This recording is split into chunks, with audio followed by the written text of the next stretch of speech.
چرته پاکستان په شانتي وړوکی ملک او چرته انډیا په شانتي یو عظیم ملک که د آبادۍ اعتبار سره وګورې نو انډیا زموږ نه 15 ګونه دا سیوا ده.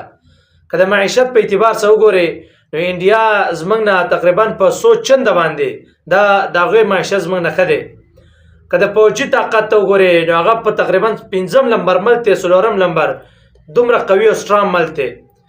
دغه رنګې آبادۍ لحاظ سره وګورو نو په تمامه دنیا کې انډیا 1 نمبر ملک دی.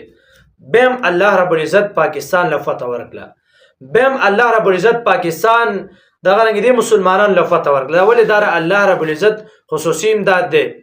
دا الله رب العزت د مسلمانانو سره خصوصي امداد دی. الله رب العزت په مسلمان باندې دومره خپه کیږي.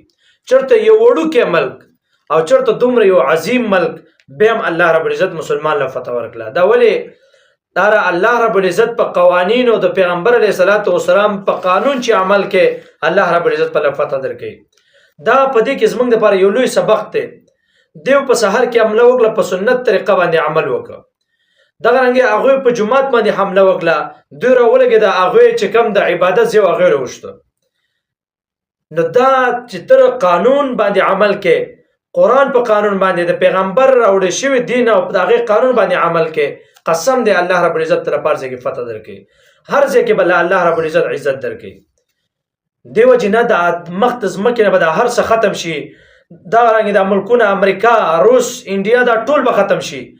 بیا هم د الله رب العزت دین ژوندی، بیا هم د الله رب العزت د قانون دایي کم یو کس په عمل کوي، الله رب العزت په عزت ورکوي.